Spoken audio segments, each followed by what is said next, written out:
হা হা হা হা। কিরে, কোথায় গেল তোর দাপট? ভার্সিটিতে তো খুব দাপট দেখালি, এখানে দেখা দেখি তোর দাপট। হুম। ছেলেটি কোনো কথা বলতে পারে না। ছেলেটির মুখ দিয়ে শুধু রক্ত বের হচ্ছে। মুখের সামনের অংশের প্রত্যেকটা দাঁতকে প্লাস দিয়ে উপড়ে ফেলা হয়েছে। দাঁতের মাংসগুলো থেকে যে জায়গা দাঁতগুলো একটা একটা করে তুলে নিয়েছে, সেই জায়গাগুলোতে প্রচুর পরিমাণ রক্ত বের হচ্ছে। রক্তের কারণে ছেলেটি কোনো কিছুই বলতে পারে না। আবার বলে ওঠে আগন্তুকটি। জানিস তো ভাই একটা কথা, মানুষ চিনতে ভুল করার মাঝে লজ্জার কিছু নেই, কিন্তু অমানুষগুলো দেখতে তো অবিকল মানুষের মতোই হয়ে থাকে। তাই তোর এত কোনো দোষ নেই, কিন্তু দোষ কপালের। তাই তো তোকে এখানে মরতে হবে আমার হাতে। ছেলেটির উক্ত কথাগুলো বলে একটা অন্যরকম হাসি দেয়। তার এই হাসিতে লেগে আছে রহস্যময়, অনেক রহস্যময় কথা, অনেক অজানা অজানা গন্তব্যের কথা, ইতিহাসে বিলুপ্ত হয়ে যাওয়া বৈচিত্র্যময় অনেক কথা, যেটা সবার আড়ালে, সবার অগোচরে, সবার কাছ থেকে এক ধোঁয়াশার পাতায়, কারোর ধোঁয়াশার আড়ালের আচ্ছন্ন এক অন্যতর গহীন ভুবনের গুহার সমতল কিছু সুরাহা বাস্তবতা। আগন্তুকটি কোনো কিছুই বলে না। আগন্তুকটি চুপটি করে আছে। আগন্তুকটি কোনো কথা বলে না। একটা বক্স বের করে। বক্সের ভেতর অনেক কিছু দেখা যায়। একজন মানুষকে টর্চার করার জন্য যত সামগ্রী প্রয়োজন, ঠিক ততগুলি সামগ্রী তার এই বক্সের ভেতর রাখা আছে, যেটা থেকে খানিকটা শরীরটা শিহরিত হয়ে ওঠে চেয়ারে বাঁধা অবস্থায় থাকা ছেলেটির। আগন্তুকটি এক এক করে সেগুলো বের করে টেবিলের উপর রাখতে থাকে। অন্যদিকে বাবা, বাবা কোথায় তুমি? এদিকে এসো, তাড়াতাড়ি এসো বলছি। মেয়ের মুখে এরকম কথা শুনে হন্তদন্ত হয়ে সিঁড়ি ভেদ করে ড্রয়িং রুমে এসে সোফায় বসলেন ইসলাম মিয়া। সোফায় বসা সোফায় বসে পড়ার পর হাতে থাকা কিছু ডায়েরিগুলো টেবিলের ওপর রাখেন। তারপর শান্ত কণ্ঠে মেয়ের দিকে তাকিয়ে বলে ওঠেন, কি হয়েছে মা বল। আজকে আমার একটা গুরুত্বপূর্ণ কাজ আছে, যেটার জন্য আমাকে দ্রুত কোর্টে যেতে হবে। বাবার মুখে এরকম কথা শুনে এবার মেয়েটি রাগান্বিত কণ্ঠে ঝাড়ি দিয়ে কথাগুলো বলে ওঠে। বাবা সবই তো ঠিক আছে, কিন্তু তোমার এই দুইটা বডিগার্ড আমি যেখানে যাই সেখানেই কেন যায়? আমি চাই না তোমার এরকম বডিগার্ড। ওদেরকে বলে দাও আমি যেখানে যাব ওরা যেন আমার সাথে সব জায়গায় না যায়, না হলে কিন্তু আমি ভয়ানক কাণ্ড ঘটিয়ে দিয়ে দিব। মেয়ের মুখে এরকম কথা শুনে ইসলাম মিয়া কি বলবে বুঝে উঠতে পারে না। ইসলাম মিয়া আরও কোনো কিছু না ভেবে উপায় না বের করতে পেরে মেয়ের খুশির জন্য বলে ওঠে, ওকে ঠিক আছে আম্মু, আমি ওদেরকে বলে দিয়েছি ওরা তোমার সাথে তেমন কোথাও যাবে না। তবে হ্যাঁ, তুমি কোথাও গেলে ওরা অবশ্যই যাবে, কিন্তু তোমার থেকে দূরে দূরে থাকবে, কারণ তুমি হয়তো জানো না যে আমাকে কতগুলো কেস হ্যান্ডেল করতে হয়। এমন এমন আসামি আছে যারা আমাকে কোর্টের ভেতর হুমকি দেয়। আমি চাই না আইনকে বাঁচাতে গিয়ে আমি আমার পরিবারকে হারিয়ে ফেলি, তাই আমি যেটা বলছি সেটাই শেষ কথা। মেয়েকে আর তেমন কোনো কিছুই বলার আগে সুযোগ না দিয়ে বেরিয়ে পড়ে জজ সাহেব ইসলাম মিয়া। অন্যদিকে আবার আগন্তুকটি এক এক করে সকল রকম মরণ যন্ত্রণা দেওয়ার জন্য তার বক্স থেকে সকল রকম সামগ্রী বের করে টেবিলের ওপর রাখে। রক্তাক্ত শরীর নিয়ে চেয়ারের সাথে বাঁধা অবস্থায় থাকা ছেলেটি আর চোখে সেদিকেই তাকিয়ে চোখের নোনা পানিগুলো ছড়াচ্ছে। ছেলেটি একটা ইলেকট্রিক্যাল তার নেয়, সেটা 3 ফেজওয়ালা। তার ইলেকট্রিক্যাল বোর্ডের মধ্যে জয়েন্টটা করে দেয়। তারপর ছেলেটির মাথায়, পায়ে, হাতে ইলেকট্রিক্যাল শক দেওয়ার জন্য কিবোর্ডে গিয়ে সুইচ দেয়। আবার বন্ধ করে আবার সুইচ দেয়, আবার বন্ধ করে দেয়। ছেলেটির অবস্থা প্রায় নাজেহাল। সে যে জায়গায় ইলেকট্রিক্যাল শক বেশি লাগছে সেই জায়গাগুলোই পুড়ে যাচ্ছে। ছেলেটি ইলেকট্রিক্যাল শক খাওয়ার কারণে পুরো ঝলসে গেছে। তারপর আগন্তুকটি ছেলেটিকে একটা টেবিলের ওপর শুইয়ে দেয়।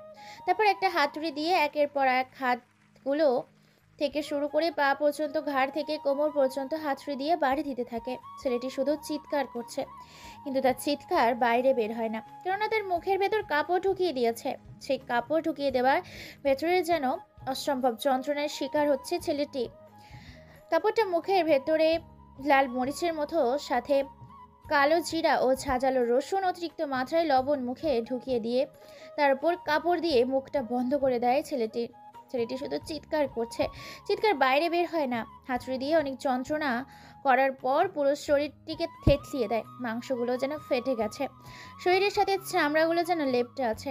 লাল রক্তটা যেন শরীরের চলাচল দেখা যাচ্ছে। শরীরের শিরা উপশিরার রগগুলো যেন শিহরিত হয়ে উঠেছে। আগন্তুকটি আবার হাসি দিয়ে বলে ওঠে, হা হা হা।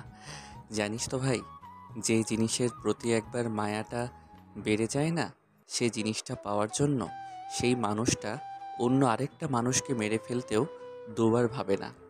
শুধু মেরে ফেলতে নয়, যে জিনিসটাকে সে পাওয়ার জন্য ব্যাকুল হয়ে থাকে, ওই জিনিসটার জন্য সে যা ইচ্ছে তাই করতে পারে।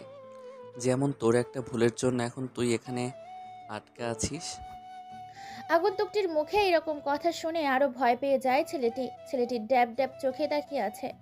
ছেলেটিকে টেবিলের ওপর শুয়ে রাখা অবস্থায় একটা পেরেক দিয়ে ছেলেটির পিঠের ওপরে হাতে পায়ে হাতুড়ি দিয়ে পেরেক মেরে দেয় টেবিলের সাথে।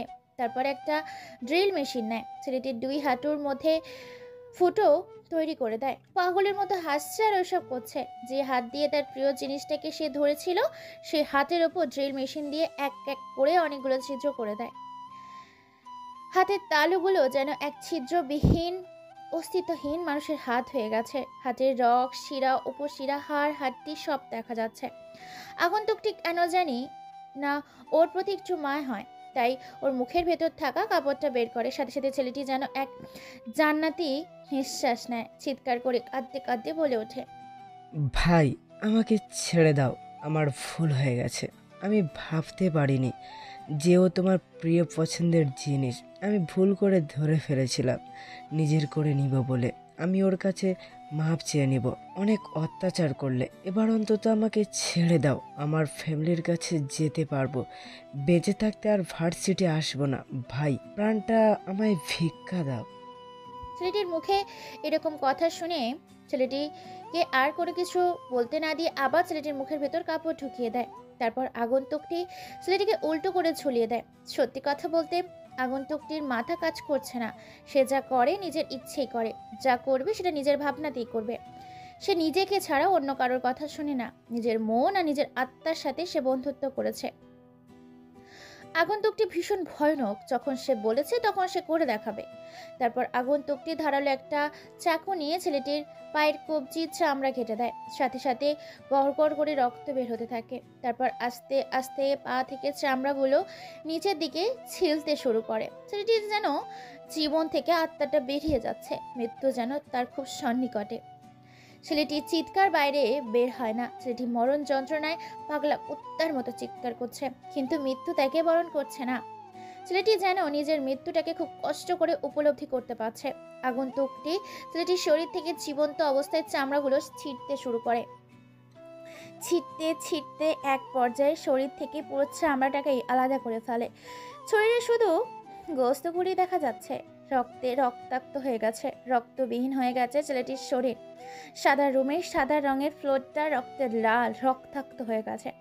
ছেলেটির জীবনটা শুধু থুকপুক থুকপুক করছে। আগন্তুকটি আবার এটা ভিডিও করছে ইউটিউব, ফেসবুক এবং আরও জনপ্রিয় অ্যাপগুলোতে আপলোড করার জন্য। তারপর আরও একটা ধারালো ছুরি দিয়ে সেটির শরীর থেকে গোস্তগুলোকে পিস পিস করে তার শরীর থেকে ছেলেটির গোস্তগুলোকে বের করে নিতে থাকে। ছুরি দিয়ে যতবার তার শরীর থেকে গোস্তগুলো বের করার জন্য আঘাত করছে, ততবার যেন ছেলেটির কলিজা গিয়ে আঘাত লাগছে। ছেলেটি এক পর্যায়ে তার এইরকম মরণ যন্ত্রণা সহ্য করতে না পেরে নিজেকে শ্বাসরোধ করে মেরে ফেলে নিজেই নিজেকে। অর্থাৎ সে নিজের শ্বাসটাকে বাইরে ফেলছিল, সেই নিঃশ্বাসটাকে আর ভেতরে নেয়নি। নিজের নিঃশ্বাসটাকে বন্ধ রেখে ছেলেটি মরণ যন্ত্রণায় হাত থেকে বেঁচে থাকার জন্য পরপারের উদ্দেশ্যে রওনা দিয়েছে। আগন্তুকটি এটা দেখে এক অন্যরকম হাসিতে মেতে ওঠে। তারপর আগন্তুকটি সেই ভিডিওটাকে ফেসবুক, ইউটিউব, ইনস্টাগ্রাম, হোয়াটসঅ্যাপ আর অন্যান্য জনপ্রিয় অ্যাপগুলোতে পাবলিশ করে দেয়। মুহূর্তের মধ্যে যেন ভাইরাল হয়ে যায় ভিডিওটা। ছড়িয়ে পড়ে পুরো বাংলাদেশ সহ বাংলাদেশের আশেপাশে দেশগুলোতে, যেমন ইন্ডিয়া, আফগানিস্তান, পাকিস্তান, ভুটান আরও অনেক দেশগুলোতে। এক ভয়ের আতঙ্ক শুরু হয়ে যায়, যেন পুরো ফেসবুকে হাহাকার আর আয়তন ছড়িয়ে পড়ে। সবার মুখে শুধু একটাই কথা, শহরের প্রভাবশালী ছেলে যদি এই অবস্থা করে এক অজানা কুখ্যাত সন্ত্রাসী, তাহলে না জানি সাধারণ মানুষের কি অবস্থা করে এই সন্ত্রাসী। ছোট থেকে বড় পর্যন্ত সবাই যেন আতঙ্কে ও ভয়ে আছে। কেউ এখন বাসার বাইরে তেমন আড্ডা দেয় না, সবাই যেন ঘরের ভেতরে ঘরবন্দি হয়ে আছে। আসলে এতক্ষণ কি হলো বা কি হচ্ছে কোনোটাই আপনারা বুঝে উঠতে পারেননি, তাই না? কোনো সমস্যা নেই, আমি সবটাই খোলসা করে বলছি যে কি হয়েছিল, কেনই বা আগন্তুকটি এই ছেলেটিকে নৃশংসভাবে হত্যা করলো। তবে কমেন্ট করে জানাবেন এর থেকেও ভয়ঙ্কর গল্প শুনতে চান নাকি এর থেকে কম ভয়ঙ্কর গল্প শুনতে চান। জনপ্রিয়, সবার পরিচিত আমাদের রাজশাহী শহর। রাজশাহী শহরের রাজশাহী ইউনিভার্সিটিতে কম বেশি পড়তে আসে বাইরের দেশগুলো থেকে শুরু করে বাইরের অঞ্চল, বাইরের ডিস্ট্রিক্ট, বাইরের বিভাগগুলো থেকে আমাদের বাংলাদেশের ছাত্রছাত্রীরা। আর এই রাজশাহী শহরটাতেই যেমন লেখাপড়ার পাশাপাশি তেমনই চলে আরও অনেক রকম বেপরোয়া কাজ, সাথে অশ্লীল কাজ আর অন্যান্য যেগুলো বলাই যায় না।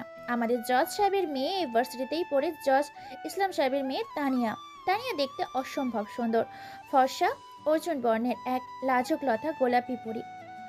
পঞ্চগড় ডিস্ট্রিক্ট থেকে পড়তে যায় সেখানে এক ছেলে, ছেলে বললেও ভুল হবে, বলতে হবে আগুনের পোলা, পুরোই আগুনের পোলা। ছেলেটিকে বুঝলে নরম আর ভাবলে গরম। আর ছেলেটির ভার্সিটির প্রথম দিন, কাঁধে ব্যাগ, চোখে সানগ্লাস, পরনে স্টাইলিশ প্যান্ট, প্যান্টের সাথে ম্যাচিং করে টি শার্ট আর হাতে ঘড়ি। বাইক নিয়ে প্রবেশ করছেন রাজশাহী ভার্সিটির মাঠে। সবাই ছেলেটির দিকে হা করে তাকিয়ে আছে। ছেলেটি কোনো দিকে না তাকিয়ে তার বাইকটি পার্কিং করে নিজের ক্লাসরুমে অর্থাৎ প্রিন্সিপালের রুমের উদ্দেশ্যে রওনা দেয়। যতই সিঁড়ি দিয়ে উপরে উঠতে যাবে ততই যেন কারোর সাথে ধাক্কা খেয়ে না পড়ে গিয়েও বেঁচে যায়। কিন্তু সে ধাক্কা খেয়েছে, সে ফ্লোরে পড়ে যায়। পড়ে যাওয়ার সাথে সাথেই চিৎকার করে বলে ওঠে, ওরে মারে, কোমরটা বুঝি গেল রে। ছেলেটি মেয়েটির কথায় তার চোখ থেকে সানগ্লাসটা খুলে ফেলে। মেয়েটির দিকে তাকিয়ে তো প্রথম তাকাতেই যেন ছেলেটির শরীরে 11,000 ভোল্টের এক শীতল বাতাস প্রবাহিত হয়ে যায়। হাঁ করে তাকিয়ে আছে। হঠাৎ করে মেয়েটি ছেলেটির দিকে তাকিয়ে তো অবাক, কেন ছেলেটি হা করে চোখ করে আছে তার দিকে। এটা দেখেই মেয়েটি ফ্লোর থেকে উঠে গিয়ে ছেলেটির সামনে তুড়ি বাজাতেই ছেলেটির হুঁশ ফিরে আসে। তারপর মেয়েটি ঝাড়ি দিয়ে বলে ওঠে, কি রে বেটা, তুই কি চোখ উপরে নিয়ে ঘুরিস নাকি রাস্তাঘাটে? ফেলে দিয়ে তো আমার কোমর দিলে ভেঙে। ছেলেটির কোনো কথাই বলে না, হাঁ করে তাকিয়ে আছে মেয়েটির দিকে। মেয়েটি এটা দেখে ছেলেটির কলার ধরে মেয়েটি তার মুখের সামনে আবার ঝাড়ি দিয়ে বলে ওঠে, কি রে বলদার বাচ্চা বলদ, তুই এইভাবে কি দেখছিস? দেখে তো মনে হচ্ছে ভার্সিটিতে নতুন। যা, তুই নতুন বলে তোকে ছেড়ে দিলাম। নেক্সট টাইম চোখগুলো নিচের দিকে দিয়ে সোজা তাকিয়ে হাঁটবি। কথাগুলো বলে মেয়েটি চলে যায়। ছেলেটি কোনো কথা না বলে চুপচাপ প্রিন্সিপালের রুমে গিয়ে পরিচিত হয়ে নিজের ক্লাসরুমে চলে যায়। সেখানে গিয়ে তো আরও অবাক, কেন সেখানে গিয়ে সে দেখতে পায় তার ব্যাচে পড়ছে সেই মেয়েটি। ছেলেটির পাশে আরেকটি ছেলে বসেছিল। পলাশ নামের ছেলেটি হাত বাড়িয়ে দিয়েই বলে ওঠে, হাই, আমি পলাশ। এই ভার্সিটিতে দীর্ঘ 3 বছর ধরে লেখাপড়া করছি। তুমি নিশ্চয়ই নতুন, আমরা বন্ধু হতে পারি? হাই, আমি ফারুক। এই ভার্সিটিতে নতুন ভর্তি হয়েছি। এখানে থেকে পড়ালেখা কমপ্লিট করে যে কোনো একটা জায়গায় সেটেল হয়ে যাব। হ্যাঁ শিওর, অবশ্যই আমরা ফ্রেন্ড হতে পারি। তারপর দুজনে অনেক কথা বলে। এক পর্যায়ে ফারুক নামের ছেলেটি জিজ্ঞেস করে বলে ওঠে, আচ্ছা বন্ধু, তোকে একটা কথা জিজ্ঞাসা করব। করতে পারিস। যে কোনো প্রশ্ন, কোনো সমস্যা নেই। তোর প্রশ্নের উত্তর আমি দিতে রাজি আছি, বল। পলাশের কথা শুনে এবার ফারুক আমতা আমতা করে হালকা একটু মুচকি হাসি দিয়ে মেয়েটির দিকে তাকিয়ে চোখের ইশারায় দেখিয়ে বলে ওঠে, ওই মেয়েটাকে আর ওই মেয়েটার সম্বন্ধে আমাকে কিছু ডিটেলস দে। কেন, তুই জেনে কি করবি? ওর কি দরকার তোর? তুই নতুন, তাই ওর সম্বন্ধে জানিস না। ও কার মেয়ে? হ্যাঁ, আমি তো সেটাই জানতে চাচ্ছি যে ওইটা কে এবং পরিচয় কি। ফারুকের কথায় সন্দেহ দৃষ্টিতে তাকিয়ে এবার হালকা হাসে পলাশ বলে ওঠে, ও হচ্ছে আমাদের এই এলাকার জজ সাহেবের মেয়ে। আর আমাদের জজ সাহেব হচ্ছে ইসলাম মিয়া, আর তার মেয়ে হচ্ছে তানিয়া। আর কিছু জানার আছে তোর? এবার পলাশের কথায় ফারুক হালকা হেসে বলে ওঠে, আরে না রে, যা বলেছিস এতেই অনেক। আর এর থেকে বেশি জানার প্রয়োজন নেই। যা জেনেছি এতেই কাজ হয়ে যাবে। তাই? দুজনে এইভাবে অনেক কথা বলে, অনেক আড্ডা দেয়। প্রতিটা ক্লাস তারা করে। এই ক্লাসটাই শেষ করে তখনই হঠাৎ করে চোখে চোখ পড়ে যায় মেয়েটির। মেয়েটি আর কেউ না, মেয়েটা হচ্ছে তানিয়া। তানিয়া হঠাৎ চোখে আটকা পড়ে যায় ফারুকের চোখ চোরা। ট্যাপ ট্যাপ চোখে তাকিয়ে আছে ফারুক এখনও তানিয়ার দিকে। তানিয়া কোনো কিছু না বলে কোনো রকমের ক্লাস শেষ করে বের হয়ে যায় বাড়ির উদ্দেশ্যে। এরপর পলাশ আর ফারুক বেরিয়ে পড়ে বাইক নিয়ে পুরো শহরটা ঘুরে দেখবে বলে। তাদের বাকি বন্ধুগুলো আজকে ভার্সিটিতে আসেনি বলে পরিচয় করে দিতে পারেনি, পরে পরিচয় করে দিবে বলে শহরটা ঘুরতে বের হয়। হঠাৎ করে অন্যদিকে ফারুকের ফোনে ফোন আসে। ফোন রিসিভ করতেই বলে ওঠে, বস, আপনি কোথায় আছেন? আমরা এই মুহূর্তে একটা খবর পেলাম। আজকে আপনি যে ভার্সিটিতে আসেন সেই ভার্সিটি থেকে রাতের আধারে প্রায় 30 জন মেয়েকে 35,000 কোটি টাকার বিনিময়ে বিদেশি আমেরিকার দেশে বিক্রি করে দেবে। উপরোক্ত কথাগুলো শুনে ফারুক রাগে ফেটে যাচ্ছে। নিজের অজান্তেই বাইকের হ্যান্ডেল ব্রেকটা কষে এক চাপ দেয়। হঠাৎ এমন হাওয়াতে পেছন থেকে ছিটকে গিয়ে কয়েক হাত দূরে পড়ে পলাশ। পলাশ কোনো কিছু বুঝতে পারে না। কিছু বলে ওঠার আগেই ফারুক বলে ওঠে, তোরা সব ব্যবস্থা কর, চারদিক দিয়ে ঘেরাও কর, সময় মতো আমি চলে আসবো। কাউকে আর কোনো কিছু বলার সুযোগ না দিয়ে ফোনটা কেটে দেয়। ফোনটা কেটে দিয়ে পলাশের দিকে তাকায়। তখনই পলাশ রাগী কণ্ঠে বলে ওঠে, কিরে, তুই কি আজকে আমাকে মেরে ফেলার প্ল্যান করতে এসেছিস নাকি? এত জোরে কেউ ব্রেক করে? আজকে তো আমার জীবনটা বেরিয়ে যেত। আল্লাহর রহমতে বেঁচে গেছি। তোর সাথে আর বাইকে যাব না ভাই, তুই যা। চুপ বেটা, বাইকে যখন চড়েছিস তাহলে যেতে হবে। তারপর তারা দুজন আবার রওনা দেয়। পলাশকে তাদের বাড়ির সামনে নামিয়ে দিয়ে ফারুক চলে যায় তার নিজ গন্তব্যের উদ্দেশ্যে। এই ফারুক কে সেটা জানতে চাইছেন না? ফারুক হচ্ছে বাংলাদেশের অন্যান্য জেলা এবং ডিস্ট্রিক্টের মধ্যে একটা অন্যতম বৈশিষ্ট্যমূলক পঞ্চগড় ডিস্ট্রিক্টের ছেলে। ফারুকের ঠিকানা হচ্ছে রংপুর বিভাগ, পঞ্চগড় ডিস্ট্রিক্ট, আটোয়ারি উপজেলা, আটোয়ারি থানা, আটোয়ারি ফকিরগঞ্জ বাজার। এর পাশেই তার বাসা। বাবা মায়ের দুই মাত্র সন্তান। তবে বাবা মায়ের বড় সন্তান, তার একটা ছোট্ট বোন আছে। বাবা একজন প্রভাবশালী বিজনেসম্যান, মা গৃহিণী। ভালোবাসা দিয়ে পরিপূর্ণ একটি ফ্যামিলি। ফারুক যেমনই ভালো তেমনই তার মাথা যদি একবার বিগড়ে গেল থাকে না, আর ভালো তখন হয়ে যায় কালো। তবে এই শহরে কেউ জানে না তার ফ্যামিলি কে বা কারা। প্রতিজ্ঞা করে নিয়েছে যতদিন না নিজেকে প্রতিষ্ঠিত করতে পারছে ততদিন ফিরবে না তার নিজের শহরে, ফিরবে না তার প্রিয় আপনজনদের কাছে। তবে ভালো মানুষ হবার পাশাপাশি সে ছাড়তে পারবে না তার অকর্ম কাজগুলো। বাংলাদেশের অধিকাংশ মানুষ তাকে দাদাভাই বলেই চিনে। দাদাভাই নামটা শুনে মানুষের মধ্যে এক অন্যরকম প্রশান্তির এক মুচকি হাসি ফুটে ওঠে। অন্যদিকে সন্ত্রাসীদের বুকে শুরু হয়ে যায় ধূপধুকানি। ভবনের শব্দে তাদের বুকের হার্টবিট দ্রুত চলাচল শুরু করে। ভয়ের শরীর থেকে অঝোর ধারায় ঘাম বেয়ে বেয়ে পড়তে শুরু করে। জীবনে এমন একটা ঘটনা ঘটে যায় যার জন্য তাকে বাড়ি ছেড়ে চলে আসতে হয় নিজেকে প্রমাণ করতে। সেও পারে কোনো কিছু করে দেখাতে। কারোর মধ্যে কোনো কিছুর প্রতিভা আছে, সেটা তার বাবা বুঝতে চায়নি। বাবাকে বোঝানোর জন্য সে বাড়ি থেকে বেরিয়ে এসেছে। নিজেকে প্রতিষ্ঠিত করবে বলে নতুন করে জীবন, নতুন সংগ্রামে, নতুন মানুষের সাথে, নতুন পরিবেশ, নিজেকে মিলিয়ে নিতে সবার সাথে। এমন কিছু যার জন্য সে বাড়ি থেকে বের হয়ে আসে এই রাজশাহী শহরে। সেটা না হয় পরে শুনছি পরের পর্বে। আপাতত দেখে আসি, শুনে আসি বাড়িতে ফেরার পর তানিয়া কি করেছে, কি বা বলেছে তার ফ্যামিলির মানুষকে। ও হ্যাঁ, তানিয়ারা দুই বোন, বলতে ভুলে গেছি। তানিয়া হলো বড়, তানিয়ার একটা ছোট বোন আছে। তার বোনের নাম হচ্ছে তাফিয়া। তানিয়া বাড়িতে এসে ব্যাগটা ছুঁড়ে মারে সোফায়, তারপর রাগী ভাব নিয়ে বসে পড়ে সোফাতেই। তাফিয়া তানিয়াকে রাগী ভাব নিয়ে সোফায় বসতে দেখে মুচকি হেসে তাফিয়া বলে ওঠে তানিয়ার উদ্দেশ্যে, কি রে আপু, ভার্সিটিতে আজকে কি হয়েছে তোর সাথে যে ভার্সিটিতে আসার পরে ব্যাগটাকে ছুঁড়ে মারলে সোফার ওপরে?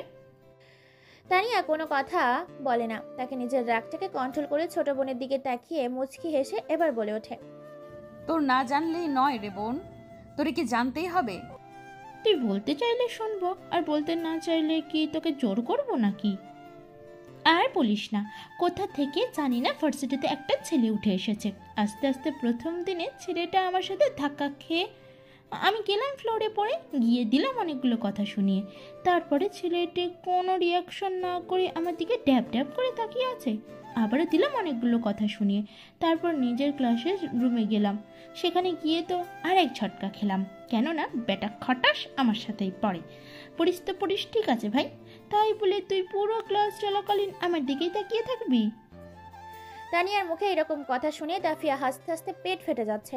হাসতে হাসতে তাপিয়া বলে ওঠে, তাই আমার তো মনে হয় ছেলেটা তোর প্রেমে পড়ে গেছে, কেননা প্রথম দেখায় ড্যাব ড্যাব চোখে তাকিয়ে থাকে, তারপর পুরো ক্লাসরুমে কারো দিকে না তাকিয়ে শুধু তোর দিকে তাকিয়ে থাকা, তারপর জানি না তোর সাথে কি কি করে সে।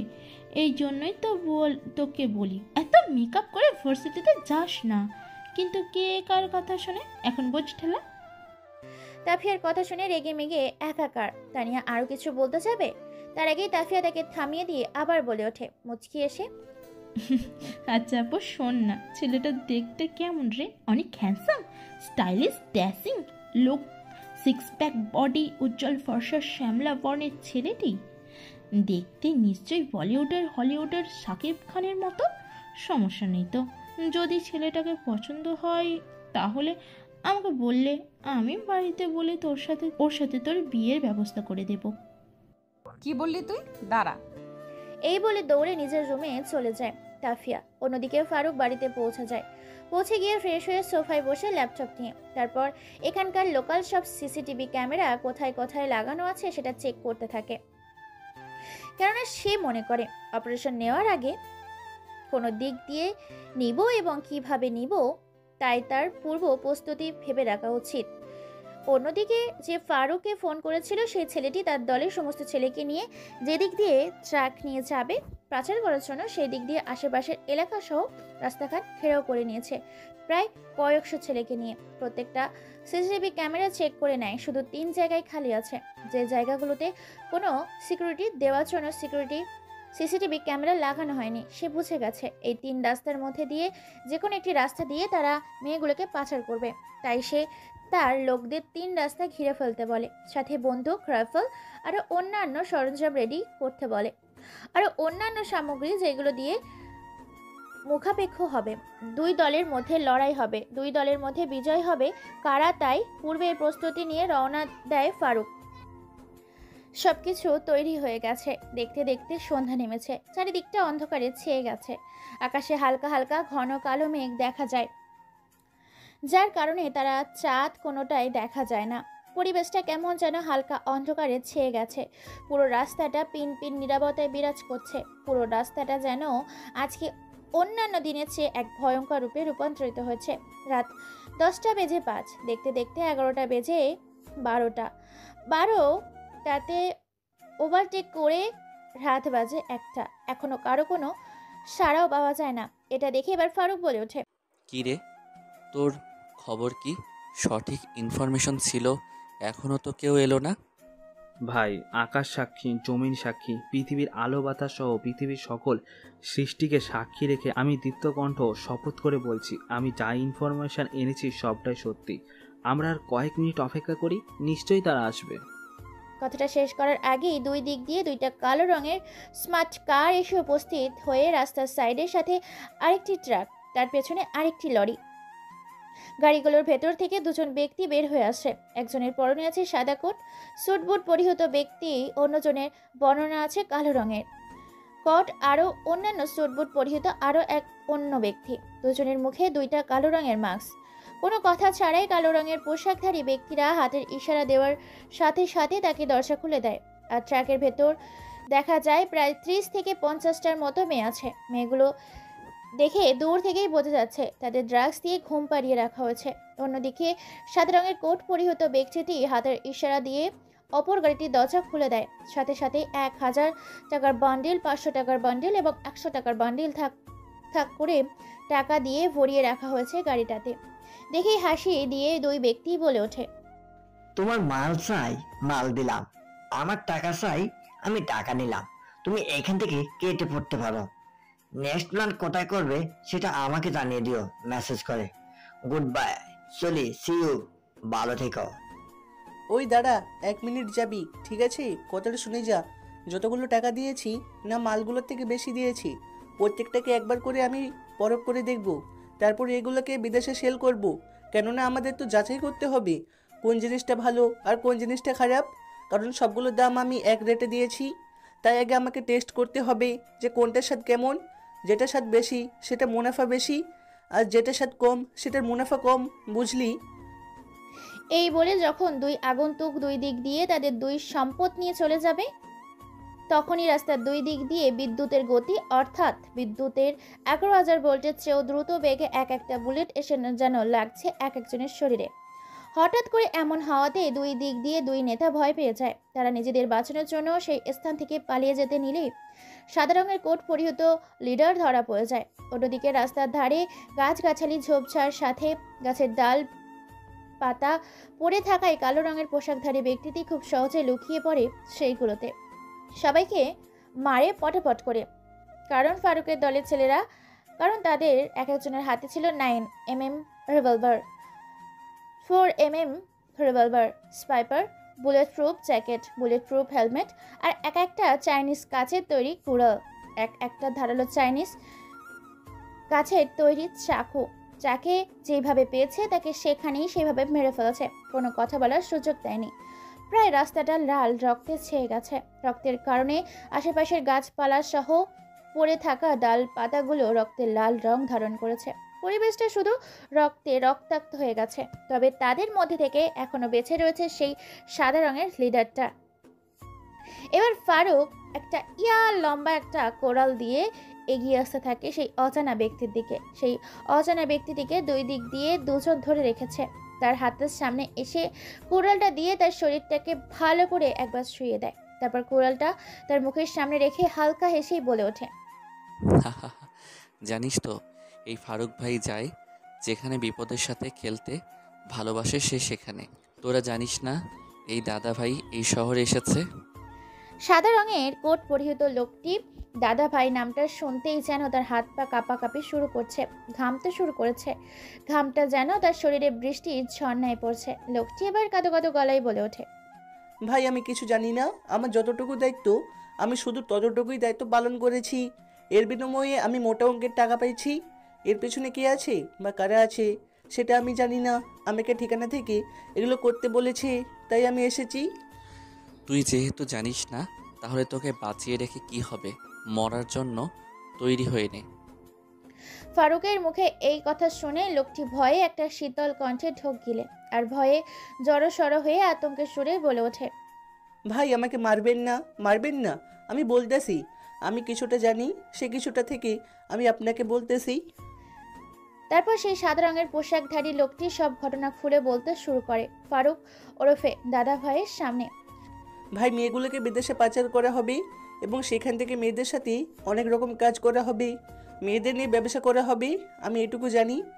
আর এগুলো কোনো এক ভার্সিটি থেকে পাচার করা হয় এবং ওই ভার্সিটির কেউ একজন জড়িত আছে যে কিনা কোটি কোটি টাকার পাহাড় করছে।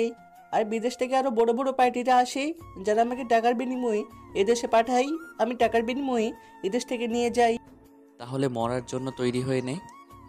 কথাটা বলতে দেরি, কিন্তু শেষ করতে দেরি হয়নি। একটা কাচের টুকরা দিয়ে একের পর এক পেটের মধ্যে আঘাত করতে থাকে। এত পরিমাণ আঘাত করেছে যার কারণে ছেলেটির পেটের ভেতর থেকে নাড়ি এবং ভুঁড়িগুলো বের হয়ে আসে। বাইরে রক্তের সন্ধে দুর্গন্ধ ছড়িয়ে গেছে পুরো জায়গাটাতে। ছেলেটির করুণ অবস্থা, নাড়ি ভুঁড়িগুলো একাকার হয়ে গেছে। এক পর্যায়ে ছেলেটি আর সহ্য করতে না পেরে মৃত্যুর স্বাদ সেখানেই গ্রহণ করে। তারপর সবাই মিলে বন্দুক নিয়ে বেশ কয়েকটা গুলি করে সেখান থেকে চলে যায়। ছেলেটির বুক থেকে মাথা পর্যন্ত ঝাঁঝরা করে দিয়েছে গুলি করে। এই খবরটা ছড়িয়ে পড়েছে বিভিন্ন টিভি নিউজ চ্যানেলে, ইউটিউব চ্যানেলে, ফেসবুকে চ্যানেলে। সাংবাদিক প্রচার করছে খবর। আবার চলে এলাম নতুন কোনো খবর নিয়ে। আমাদের এই AN টিভিতে সকল ধরনের আপডেট পেতে সাথে থাকুন। রাত বাজে 2:30 অথবা 3টা, অজানা কোনো ব্যক্তি এসে শত্রুদের অনেক নৃশংসভাবে হত্যা করে উদ্ধার করে নিয়ে যায় প্রায় কয়েক কোটি টাকার মেয়ে পাচার হতে যাচ্ছিল বিদেশের কোনো এক দেশে। সেই মেয়েগুলোকে বাঁচিয়ে নিলেও কোনো এক অজানা মাফিয়া। তবে সবাই বলছে এটা কেউ না, এটা শুধু দাদা ভাইয়েরই কাজ। কেননা বাংলাদেশের বর্তমানে যদি কেউ টপ মাফিয়া গ্যাংস্টারের মধ্যে সিক্রেট মাফিয়া হয়ে থাকে তাহলে সেটা একমাত্র দাদা ভাই।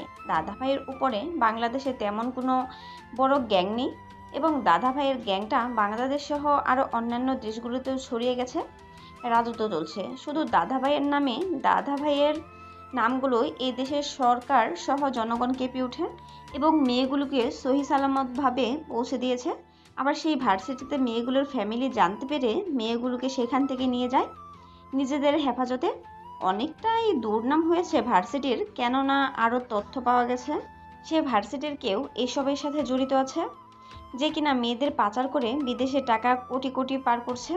রাজশাহী শহরের ভার্সিটি সহ আর অন্যান্য ভার্সিটিতে এখন আইনের আয়ত্তায় নেওয়া হয়েছে বিভিন্নভাবে আরও ব্যবস্থা, সাথে আরও কঠোর আইন জারি করা হয়েছে। আমরা এতটুকু খবর পেয়েছি। পরবর্তী খবর জানতে আমাদের চ্যানেলটিকে ভিজিট করে রাখুন। ছোট্ট একটা বিরতি নিচ্ছি, বিরতির পরে বিস্তারিত আলোচনা। টিভির পর্দায় সাংবাদিকের কথাগুলো শুনে রাজশাহী শহরের মানুষগুলো আরও আতঙ্কে পড়ে যায়। ছেলেমেয়েগুলো বাইরে লেখাপড়া করতে পাঠাতে ভয় পায়, যে যার মতো কানাঘুষা করছে, অনেক অনেক কথাই বলছে। আজকে ভার্সিটিতে তেমন কোনো রিয়াকশান দেখা যায় না খবরের পর, কেননা ভার্সিটিতে ওই খবরের পর কেমন যেন হয়ে উঠেছে ভার্সিটিটা। বাইক নিয়ে প্রবেশ করছে ফারুক, চোখে সানগ্লাস, হাতে ঘড়ি, মুখে চাপদাড়ি, স্টাইলিশ প্যান্ট টি শার্ট, পায়ে বেশ দামি ক্যাচ, পকেটে ফোন, মুখে হাসে। বাইক থেকে নেমে বাইকটা স্ট্যান্ড করে চলে যায় পলাশদের আড্ডাখানায়। পলাশ এখানে ফারুক দেখেই বলে ওঠে, কিরে, হাই বস, তোকে সবার সাথে পরিচয় করে দেই। এ হচ্ছে আমাদের নতুন বন্ধু ফারুক, আর এই হচ্ছে মুকসেদুল, বাবু, ফারহাদ, শামীম, তামিম, ইকবাল, রহিম, করিম, জব্বার, সালাম, বরকত, রফিক, শফিক, বাহাদুর। আজ থেকে সবাই আমাদের বন্ধু। সবাই এক এক করে হাত মেলা আর বন্ধুত্ব করে নিয়ে ফারুকের সাথে। ওকে বন্ধু। তারপর তারা এক এক করে সবাই একসাথে পরিচিত হয়ে নেয়। পরিচয় পর্ব সেরে নিয়ে তারা একসাথে সবাই মিলে এক জায়গায় আড্ডা দিতে থাকে। বন্ধুদেরকে পেয়ে সে হেব্বি খুশি, বন্ধুদের সাথে আড্ডা দিচ্ছে, তার পাশাপাশি লেখাপড়া করছে, আর তার পাশাপাশি টুকটাক মাস্তানি তো আছেই। রাতের আধারেই অন্ধকারে বেরিয়েছে এক হায়না রূপে, বেরিয়েছিল সে সব শক্তিধারীদের ধ্বংস করতে। ও হ্যাঁ, সে বাসা থেকে কেন বেরিয়েছিল সেটা বলতে তো ভুলে গেছি। চলুন তাহলে সেটাও শুনে আসি, কেন সে বাসা থেকে বেরিয়ে এসেছিল, আর কেনই বা সে বর্তমানে এই রাজশাহী শহরে নিজেকে প্রতিষ্ঠিত করার জন্য নিজেই নিজের সাথে লড়াই করছে। পরিবারের বড় সন্তান ফারুক, তার একটা ছোট বোন আছে, বোনটা এবার ইন্টারে পড়ছে, আর ফারুক অনার্স দ্বিতীয় বর্ষে ভর্তি হতো। লেখাপড়ার পাশাপাশি বেশ দাপট ছিল তার শহরে। ধীরে ধীরে সে একটা সংগঠন তৈরি করে গরিব মানুষকে সাহায্য করবে বলে। সে সংগঠনটা ধীরে ধীরে একটা গ্যাংয়ে তৈরি হয়। সেই গ্যাংটা ধীরে ধীরে একটা গ্যাংস্টার রূপে রূপান্তরিত হয়। রাতের আধারে, দিন দুপুরে সেখানে অলিতে গলিতে, আনাচে কানাচে, এখানে সেখানে যখন পায় অন্যায় করতে দেখলেই প্রকাশ্যে পৃথিবী থেকে সরিয়ে দেয়। প্রশাসন থেকে পুলিশ পর্যন্ত, ওপর থেকে নিচ পর্যন্ত কেউ এই গ্যাংয়ের মুখোপেক্ষী হতে পারেনি। তাই তো এই গ্যাংটা দাদাভাই হিসেবে পরিচিত হয়েছে। লেখাপড়ায় তেমন একটা ভালো ছিল না সে, তবে মানুষ হিসেবে খুবই ভালো ছে। ভার্সিটিতে কারোর সাথে সে অন্যায় হতে দিত না। গরিব দুঃখীদের সবসময় সাহায্য করত, তাদের পাশে থাকতো, তাদের ন্যায় বিচার, যে কোনো বিপদে আপদে মানুষের পাশে থাকার জন্য সর্বপ্রথম সেই তাদের পাশে দাঁড়াতো। তার পরিবারের কেউই জানতো না যে এই গ্যাংটার মাস্টার মাইন্ড সে নিজেই। সবাই ভাবতো সে সরল সাদা, এটাতে কেউ তাকে গালিগালাজ করলে কাউকে কোনো কিছু বলতো না। তবে রাতের আধারে গিয়ে তাকে উঠিয়ে নিয়ে এসে তাকে বুঝিয়ে দিত শান্তশিষ্ট ছেলেগুলো কখনো বোকা হয় না, বরং তারা বুদ্ধিমত্তার পরিচয় দিয়ে সঠিক সময়ের অপেক্ষা করে। বুদ্ধিমানরা কখনো রেগে যায় না, তারা ঠান্ডা মাথায় রেখে শেষ খেলাটা শুরু করে, শেষ পর্যন্ত খেলে। ভার্সিটিতে লেখাপড়ার পাশাপাশি মারামারিতেও পারদর্শী সে, কাউকে তোয়াক্কা করে না। একটা ছেলে তাদের আগের ভার্সিটিতে একটা মেয়েকে প্রতিনিয়ত ডিস্টার্ব করত। ছেলেটি বড়লোক বাবার একমাত্র সন্তান ছিল, আর ছেলেটি ছিল ভার্সিটির 1 নম্বর ও শৃঙ্খল। সেই মেয়েদের উত্তপ্ত করতে ডিস্টার্ব করত, কাউকে সম্মান দিত না, সব সময় তার পাওয়ার তাকে খাটাতো, সব সময় পাওয়ারের অপব্যবহার করত। একদিন ভার্সিটিতে প্রবেশ করছে ফারুক বাইক স্ট্যান্ড করে তার বন্ধুদের সাথে দেখা করে, আড্ডা দিচ্ছে। বন্ধুদের সাথে হোসাইন বলে ওঠে, কি রে, তুই আজকাল কোথায় থাকিস? তোকে দেখা যায় না কেন শহরে? আরে পাগল, তেমন কিছু, তোরা তো জানিস আমরা কি কাজ করি, এত ব্যস্ত থাকি এটাই। একজনকে 33 ডিগ্রি দিতে হবে, 11,000 ভোল্ট দিতে হবে। ভার্সিটি তার পাওয়ারে অপকর ব্যবহার করে। রাতে ওকে সাইজ করে দিবি, সমস্যা নেই। কথাগুলো বলা শেষ হয়নি তার আগেই ভার্সিটির গেট দিয়ে তাকিয়ে দেখতে পায় বিজয় নামের ছেলেটা আজকেও মেয়েদের ডিস্টার্ব করছে। ভার্সিটির গেট দিয়ে একটা মেয়েকে প্রবেশ করছিল। মেয়েটির বুক থেকে ওনারা টেনে নিয়ে বলে ওঠে বিজয়। কিরে সুন্দরী, আজকে আমার ভালোবাসা স্বীকার করবি নাকি নিজের পতন নিজের চোখের সামনে দেখবি? এসব বলছে আর ওনাটা নিয়ে টানাটানি করছে ছেলেটি। এমন সময় ফারুক খেলা করে মেয়েটি লজ্জা মাথায় নিচু করে নেয় আর ছেলেটি তাকে নিয়ে মজা নিচ্ছে। এমন সময় চারিদিক দিয়ে মানুষ বের করতে থাকে। ছাত্রছাত্রীরা আশেপাশ দিয়ে তাকে ঘিরে ফেলতে শুরু করে। কেউ কোনো কথা বলে না, সবাই শুধু দেখছে, কিন্তু সাহস করে কেউ বিজয়ের সাথে কথা বলে না। মেয়েটির অসহায়ের মতো সবার দিকে তাকিয়ে আছে। এমন সময় মেয়েটির জামার খানিকটা অংশ ছিঁড়ে ফেলে বিজয় আর বলে ওঠে, কিরে, তুই সবার সামনে আমায় থাপ্পড় মারিস, আমার গায়ে হাত দিস, আজকে তোর এমন অবস্থা করব যেটা তুই ভাবতেও পারবি না।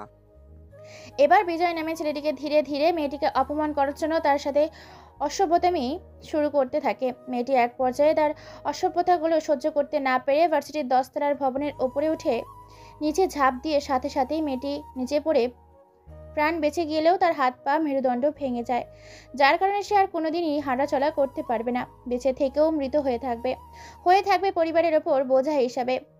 এটা দেখে ফারুক সহ হোসাইন তাদের আরও বন্ধু দূরে দাঁড়িয়ে আছে। সেখানে ছেলেটি ভয় পেলেও পালিয়ে যেতে নিলে ফারুক বিজয়কে ধরে ফেলে। কোনো কিছু বুঝে ওঠার আগেই ফারুক সহ তার বন্ধুগুলোকে উদম কেলানি দিতে থাকে। এই পর্যায়ে মারতে মারতে প্রায় আধমরা করে ফেলেছে বিজয়কে। এমন পর্যায়ে রাগের মাথায় হকি স্টিক দিয়ে মারতে মারতে তার মাথা ফাটিয়ে ফেলে বিজয়ের এতগুলো মার সহ্য করতে না পেরে সেখানেই মরে যায়।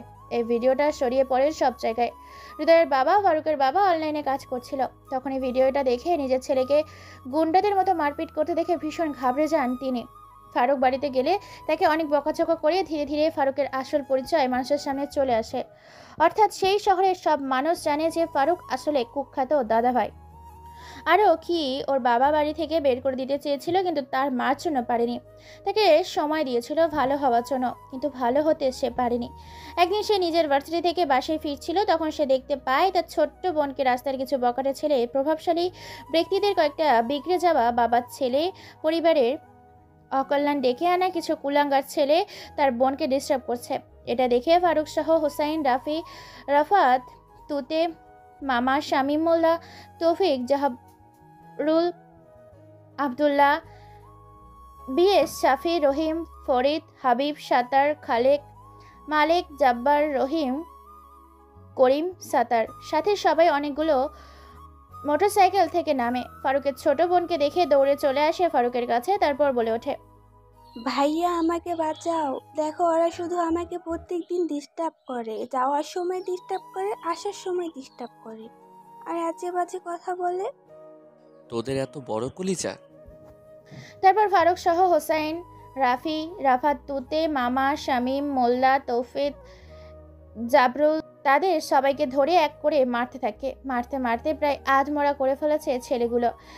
এরকম করুণ অবস্থা দেখে এবার ফারুকের বোন বলে ওঠে, ভাইয়া ওদেরকে ছেড়ে দাও, আর মেরো না ভাইয়া, ওদেরকে মারলে ওরা মরে যাবে, বাবা বাসে বকবে, চলো ভাইয়া বাসে ফিরে যাই, ওদেরকে ছেড়ে দাও এবারের মতো ভাইয়া। তোর এত বড় সাহস, তুই কার বোনের দিকে নজর দিয়েছিস তুই নিজেও জানিস না। আজকে তোরে এমন অবস্থা করব যেটা তুই সারা জীবন হুইল চেয়ারে বসে অনুভব করতে পারবি। কথাটা বলে ছেলেটি দুহাত ভেঙে দেয়, গগন কাঁপানো চিৎকার দেয়। এই চিৎকার যেন আশেপাশের মানুষগুলো ভিড় জমায় সেই স্থানে। এতগুলো মানুষ জড়ো হয়ে গিয়েছে যা বলার বাইরে। পুরো রাস্তা ব্লক হয়ে গেছে। প্রকাশ্যে এতগুলো মানুষের সামনে ছেলেটির আবারও 2 পা ভেঙে দেয়। ছেলেটি শুধু সামনে গরুর মতো চিৎকার করছে। যেমন কোনো ছাগলকে জবাই করলে জবাই করার আগে ছটফট করে, ঠিক তেমনই হাত পাগুলো ভেঙে দেওয়ার সাথে সাথেই ছেলেটি যেন গলা কাটা পাঠা ছাগলের মতো ছটফট করছে। তারপর ফারুক তার বন্ধু সহ তার বোনকে নিয়ে চলে যায়। ছেলেটি সেখানেই পড়ে থাকে। ছেলেটির পরিচিত একজন তার বাবাকে ফোন করে। তার বাবা দ্রুত পুলিশ নিয়ে আসে সেখানে এবং কমপ্লেন করে, অর্থাৎ কেস করে ফারুকের নামে। ফারুককে থানায় নিয়ে আসা হয়। তাকে ছাড়ানোর জন্য তার বাবা আসে থানায়। তার বাবাকে আসতে হয়েছে বলে তার বাবার অনেক অসম্মান হয়েছে, কারণ এই শহরের সবচেয়ে সম্মানীয় ব্যক্তি তিনি। পুলিশের কাছে গিয়ে ছাড়িয়ে নিতে আসতে হয় ফারুককে। ফারুককে নিজেকে থানা থেকে বের করে আনতে পারত, কিন্তু তার আগে তার বাবা গিয়ে তাকে ছাড়িয়ে নিয়ে আসে। বাড়িতে এনে তাকে অনেকগুলো কথা শোনায় আর বলে ওঠে, তুই একটা মাফিয়া, একটা মস্তান। তোর মতো কুলাঙ্গার ছেলেকে কিনা আমরা জন্ম দিয়েছি? তোর জন্য আজকে আমাকে থানায় সবার সামনে অপমানিত হতে হয়েছে। তোকে এর আগে বলেছিলাম ভালো হয়ে যেতে, কিন্তু তুই ভালো না হয়ে আরও হয়েছিস নষ্ট, গুন্ডা, মস্তান। বাবার সামনে কেউ উঁচু গলায় কথা বলতে পারে না। আয়রাত কোনো কিছু বলতে যাবে, কিন্তু তার বাবা কথাগুলো শুনতে চায় না। তার বাবা আবার বলে ওঠে, তোর মতো কুলাঙ্গারকে আমি আর এই বাড়িতে দেখতে চাই না। যেদিন তুই মানুষের প্রতিষ্ঠিত হয়ে বাড়িতে ফিরতে পারবি, সেদিনই বাড়িতে তোর জন্য এই বাড়ির দরজা খোলা থাকবে। আজ থেকে এই বাড়ির ভাত, ভরণ পোষক যাবতীয় সম্পর্ক তোর সাথে বিচ্ছিন্ন করা হলো। তোকে আমি ত্যায্য পুত্র করলাম। তুই এই মুহূর্তে এক্ষুনি বাড়ি থেকে বেরিয়ে চলে যাবি। তবে যেদিন প্রতিষ্ঠিত হতে পারবি, সেদিন তুই আমাদের কাছে ফিরবি। তার আগে তোর মুখটাও আমি দেখতে চাই না, কুলাঙ্গার কথাকার। কথাগুলো বলে ঝাড়ি দিয়ে চলে যায় কোটিপতি লাখপতি মোস্তাফা সাহেব। শারমিনা বেগম কেঁদেই চলেছেন। নিজের আদরের ছেলেটা কিনা আজকে তাদের ছেড়ে চলে যাবে। ফারুক আর সেখানে আর এক মুহূর্ত না দাঁড়িয়ে বেরিয়ে আসে বাড়ি থেকে। তারপর এই ঘটনার অন্যদিকে আয়াত তার বাবাকে এক এক করে সব ঘটনা খুলে বলে, কী কারণে ছেলেটার হাত ভেঙে দিয়েছিল তার ভাই। এটা শুনে খানিকটা হলেও অনুতপ্ত হয় মোস্তফা হোসেন, কিন্তু ছেলে একটা মস্তান হয়েছে এটা তিনি মেনে নিতে পারছেন না। অন্যদিকে তানিয়া বেশ রেগেছিল ছেলেটার ওপর। ছেলেটা কেন তার দিকে ক্লাসরুমে ড্যাব ড্যাব করে চোখ নিয়ে তাকিয়ে থাকবে। তানিশার বোন তাফিয়া বেশ মজা নিচ্ছে। তার বোনের কাছে তার বোনকে ছেলেটার সাথে কথা বলে জ্বালাচ্ছে। তানিয়া বলে ওঠে, তাসফিয়া, তোকে কিন্তু মারবো এবার এক ঘুষি। ছেলেটাকে তো আমি কালকে উচিত শিক্ষা দেব। যদি আমার দিকে শুধু তাকিয়ে থাকবে না, ও জানে না আমি এই শহরের হাইকোর্টের জজ সাহেবের মেয়ে। আমার দিকে তাকালে কি হতে পারে সেটা তাকে কালকে বুঝিয়ে দেব, বুঝেছিস? ওকে, ঠিক আছে, কালকে কি করতে পারিস দেখা যাবে। হ্যাঁ হ্যাঁ, তোকে দেখিয়ে দিব আমি পারি কি না পারি। তোকে পারলে ভিডিও করে দেখাবো, তুই তখন মন দিয়ে দেখিস। এই বলে চলে যায় তানিয়া কোথাও। অন্যদিকে চারিদিকে অন্ধকার ছেয়ে গেছে। রাত 9টা বাজে। অমাবস্যা পূর্ণিমা থাকায় আজকে আকাশে না উঠেছে তারা আর না উঠেছে চাঁদ। রাস্তার দুই দিক দিয়ে গাছের সারি, পুরো রাস্তাটা বেশ অন্ধকার। শুধু দেখা যাচ্ছে জোনাকি পোকার 0 বাল্বের বাতি। গ্রামের এলাকা থাকায় পুরো রাস্তা ফাঁকা। ছুরি হাতে নিয়ে তারা করছে একটি ছেলে আর একটি ছেলেকে। ছেলেটি নিজের জীবন বাঁচানোর জন্য অঝরে ছুটছে। দৌড়াতে দৌড়াতে ছেলেটি হারিয়ে গেছে। পেছনে সেই আগন্তুকটি ধারালো ছুরি নিয়ে দৌড়াচ্ছে। ছেলেটির গলা শুকিয়ে গেছে। ছেলেটি আর দৌড়াতে পারে না। আগন্তুকটি বুঝতে পারে, একটা পাথর তুলে ছুঁড়ে দেয় ছেলেটির মাথায়, গিয়ে লাগে। সাথে সাথে ছেলেটি সেখানেই পড়ে যায়। আগন্তুকটি আর কোনো কথা ছাড়াই তার দুপা শরীর থেকে আলাদা করে দেয়। ছেলেটির সাথেই এক গগন কাঁপানো চিৎকার দেয়। পুরো রাস্তাটা ফাঁকা থাকায় এবং এলাকা দূরে থাকায় কারো কানে ছেলেটির কান্নার আওয়াজ পৌঁছায় না। আগন্তুকটি কি তার চোখের সামনেই পা দুটোকে কেটে ফেলে টুকরো টুকরো করে। কাটা পা দুটো থেকে লাল রক্ত গোলা গোলা করে গড়িয়ে পড়ছে। তাতে রাস্তায় থাকায় রাস্তাটা যেন লাল রক্তে রক্তাক্ত হয়ে উঠেছে এক সমীন রূপে। আগন্তুকটি এবার হাসতে হাসতেই বলে ওঠে, হাহা, কিরে শালা বানরের বাচ্চা, তুই জানিস আমি কে? আমি তোকে বারবার সাবধান করিয়েছি আমার ছেলেদের হাত দিয়ে, কিন্তু তুই আমার কথা শুনলি না। ভাই আমার ভুল হয়ে গেছে। আমি শ্রম দিয়ে খাবো, রিক্সা চালিয়ে খাবো, ট্যাক্সি চালিয়ে খাবো, অন্যের বাড়িতে থালা বাসন ধুয়ে খাবো, কিন্তু আর এই জঘন্যতম কাজ করব না। এবারের মতো ছেড়ে দিন, আমাকে একটা সুযোগ দিয়ে দিন। আগন্তুকটি ওর কথা শুনে হো হো করে হাসতে থাকে। তার এই হাসিতে যেন আকাশ বাতাস জমিন পশু পাখি কীট পতঙ্গ ফুল ফল জড়বস্তু ধুলোময় মাটির সব যেন ভয়ে জড়সড় হয়ে এক কোনায় গিয়ে কাঁপছে।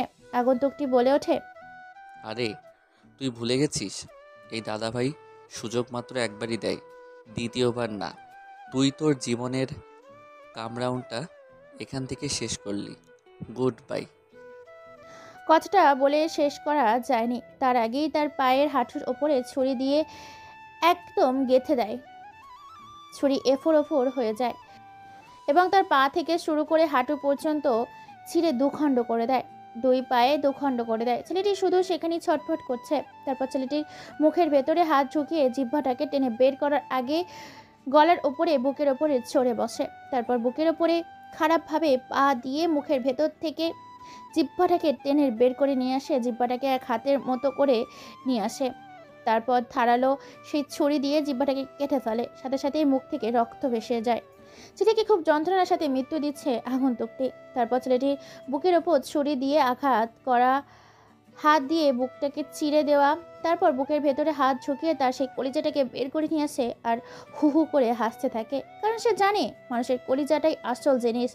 এই কলিজাটার জন্যই মানুষ তার ক্ষমতা পাওয়ার অনেক কিছু ব্যবহার করে। কলিজাটাকে নিয়ে নিজে বের করে নিয়ে আসে। সাথে সাথে ছেলেটি ছটফটাতেই থাকে, কিন্তু এখনো মরেনি, মরমর অবস্থা। তারপর ছেলেটির বুকের ভেতর কিছু পাথরের টুকরো ঢুকিয়ে দেয়, অনেকগুলো হকি স্টিক দিয়ে আঘাত করে।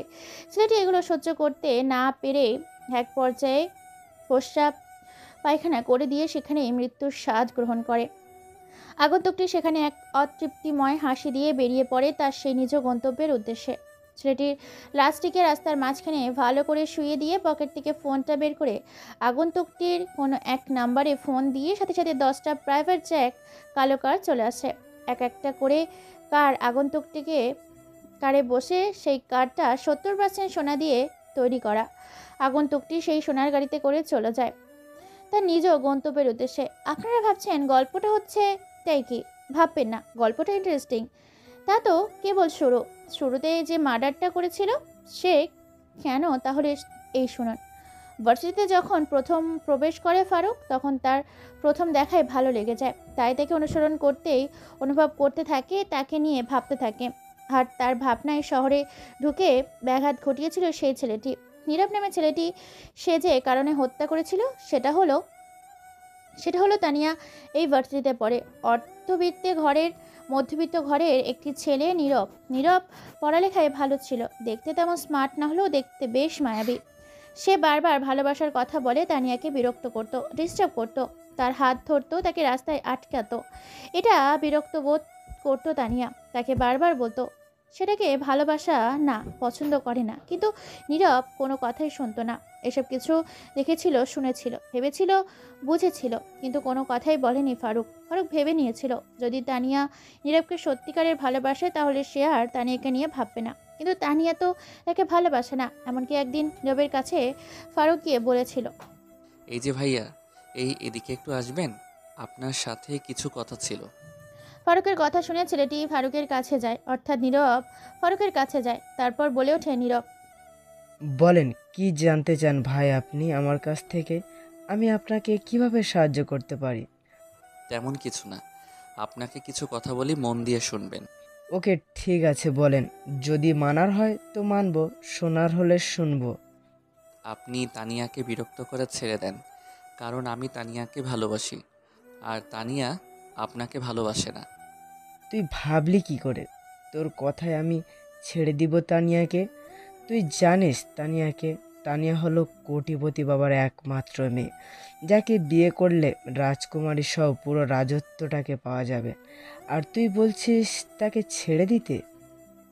নীরব নামে ছেলেটির মুখে এই রকম কথা শুনে খানিকটা বিচলিত হয়ে পড়ে, বুঝতে পারে না সে কি বলতে চাচ্ছে বা বলার মানেটা কি। তাই ফারুক বলে ওঠে, জি ভাই, আমি আপনার কথা বলার মানেটা বুঝতে পারলাম না, একটু বুঝিয়ে বলবেন প্লিজ।